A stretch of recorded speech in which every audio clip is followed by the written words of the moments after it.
వృధా భూములు రాతి నేలలు కలిగి ఉన్నవారికి దిగులు అవసరం లేదు. ఆ భూముల్లోనూ తోటలు పెంచుకోవచ్చు. తక్కువ ఖర్చుతో అధిక దిగుబడినిచ్చే సీతాఫలాన్ని సాగు చేసుకోవచ్చు.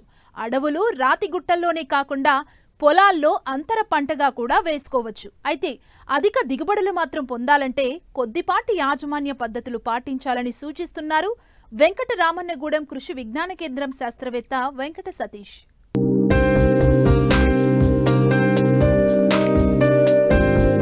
సీతాఫలం సాగుకు నీటి వనరులు పెద్దగా అవసరముండదు. అందుకే చాలామంది రైతులు వీటి సాగు కోసం మొగ్గు చూపుతున్నారు. చవుడు, క్షార తప్ప మిగతా అన్ని రకాల నేలల్లోనూ సీతాఫలం తోటలు పెంచుకోవచ్చు. ఇసుక, రాతి, రాళ్లతో కూడిన నేలలో సాగు చేయవచ్చు. బెట్ట పరిస్థితులను తట్టుకుంటాయి. ఒక్కసారి పెట్టుబడి పెడితే దీర్ఘకాలం పాటు దిగుబడిని తీసుకోవచ్చు. అయితే కొత్తగా నాటే రైతులు కొద్దిపాటి యాజమాన్య పద్ధతులు పాటించినట్లయితే నాణ్యమైన అధిక దిగుబడులను పొందవచ్చని తెలియజేస్తున్నారు పశ్చిమ గోదావరి జిల్లా వెంకటరామన్నగూడెం కృషి విజ్ఞాన కేంద్రం శాస్త్రవేత్త వెంకట సతీష్. ముఖ్యంగా సీతాఫలం రైతుల్ని ఎందుకు ఆకర్షిస్తుందంటే ఇవి మేకలు కానీ పశువులు కానీ వీటి ఆకుల్ని కానీ ఏవి మనకి మేయటానికి ఎక్కువ ఇష్టపడవు. తర్వాత ఏంటంటే సీతాఫలంలో ముఖ్యంగా మనకి విటమిన్ సి, విటమిన్ ఏ ఇటువంటి పోషకాలు కూడా విటమిన్స్ అవి కూడా బాగా ఉంటాయండి. ముఖ్యంగా సీతాఫలం పండ్లని ఇప్పుడు ప్రజెంట్ ఈ సినారియోలో ఏంటంటే దాంతో గుజ్జుతోటి ఐస్ క్రీమ్లు, తర్వాత పాలు ఆధారిత ఉత్పత్తులలో ఎక్కువ సీతాఫలాన్ని వాడుతున్నారు. సో అందుకని సీతాఫలానికి ప్రాముఖ్యత ఎక్కువ ఉందండి. మన రాష్ట్రంలో చూసుకున్నట్టయితే దగ్గర దగ్గర 13,000 ఎకరాల్లో సీతాఫలాన్ని సాగు చేస్తున్నారు. ముఖ్యంగా సీతాఫలంలో ఎరువుల యాజమాన్యం అనేది బాగా మనం చేసుకోవాలి. ఏంటంటే ఎరువులకి బాగా రెస్పాండ్ అయ్యే పంట సీతాఫలం. మనకి సకాలంలో ఎరువులు ఇచ్చినట్టయితే మనకి ఇలాంటి గిడిసిపారిపోయిన కాయలు అవి రాకుండా మనం నివారించుకోవచ్చు. మనకి జూన్ జూలై మాసాల్లో, తర్వాత ఆగస్ట్ సెప్టెంబర్ మాసంలో 2 సార్లు మనం ఏంటంటే 1/2 kg urea, single super phosphate 700 గ్రాములు, మ్యూరేట్ ఆఫ్ పొటాష్ 200 గ్రాములు, ఇవి 2 సార్లు మనం జూన్ జూలై మాసంలో, ఆగస్ట్ సెప్టెంబర్ మాసాల్లో ఇచ్చుకున్నట్టయితే మనం మంచి దిగుబడిని తీసుకోవచ్చు. సకాలంలో ఎరువులు వేయటం వల్ల నాణ్యతాపరమైన ఫలాల్ని మనం తీసుకోవచ్చు.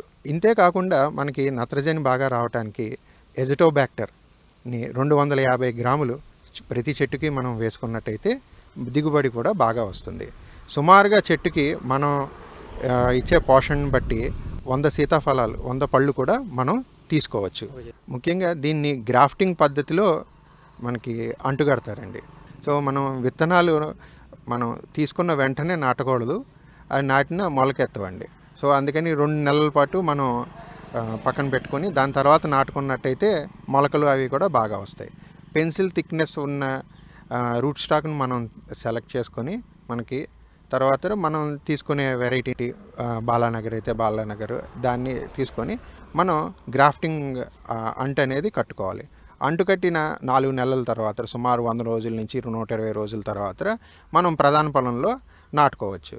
నాటుకునేటప్పుడు 60 x 60 x 60 క్యూబిక్ సెంటీమీటర్లో మనం గుంతలు తీసుకోవాలి. గుంతలు తీసుకొని దాంతోపాటు మనం సూపర్, తర్వాత పశువుల పేడ ఇవన్నీ వేసుకొని ఆ గుంతలతోటి తీసిన మట్టిని మళ్ళీ కలుపుకొని ఈ మొక్కల్ని నాటుకోవాలి. అలా మొక్కల్ని నాటుకున్న తర్వాత 3 ఏళ్ళకి మనకి కాపు వస్తుంది. కాకపోతే 6 సంవత్సరాలు 7 సంవత్సరాలు వచ్చిన కాపు కమర్షియల్ ఈల్డ్ కింద మనం కన్సిడర్ చేసుకోవచ్చండి. ఎకరానికి సుమారుగా 160 మొక్కల వరకు మనం నాటుకోవచ్చండి. 5 మీటర్ల నుంచి 5 మీటర్ల స్పేసింగ్ మనం ఇవ్వచ్చు. లేదా మనం మనం ఇంటర్ క్రాప్ ఏమన్నా చిన్న తోటలో వేసుకునే వాళ్ళు మనకి 6x6 మీటర్ల స్పేసింగ్ కూడా పెట్టుకోవచ్చు. నీరు తడిని బట్టి మనకి 2-3 రోజులకి ఒకసారి, మనం వేసవికాలం అయితే 2 రోజులకి ఒకసారి అలాగా నీరుని మనం అందించాలి. ఇప్పుడైతే డ్రిప్ పద్ధతి ద్వారా కూడా రైతులు నీటిని అందిస్తున్నారు. ఇక్కడ ముఖ్యంగా సీతాఫలాన్ని ఆశించే చీడపీడలు కానీ మనం పురుగులను కానీ చూసుకున్నట్టయితే ముఖ్యంగా పిండి పిరుగు ఆశిస్తుంది.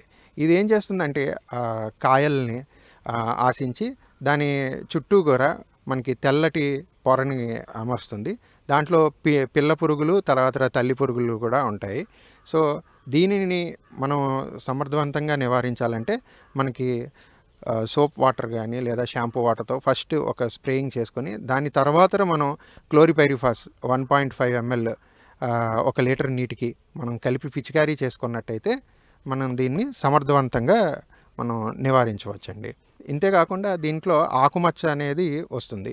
ఆకుమచ్చ తెగులు అంటే ఆకులను ఆశించి మనకి నల్లటి మచ్చలు, స్పాట్స్ లాగా మన ఆకుల్లో కనిపిస్తూ ఉంటుంది. సో దీని నివారణకైతే కార్బండిజం 1 గ్రాము 1 లీటర్ నీటికి కలిపి పిచికారీ చేసుకున్నట్టయితే దీన్ని నివారించవచ్చు. ఏప్రిల్, మే మనకి పొడిగా ఉన్న మాసాల్లో ఏంటంటే పువ్వు అనేది సీతాఫలం పూతకొస్తుంది. పూతకొచ్చిన 3 నెలలు 4 నెలలకి మనకి కాయ అనేది రెడీ అవుతుందండి.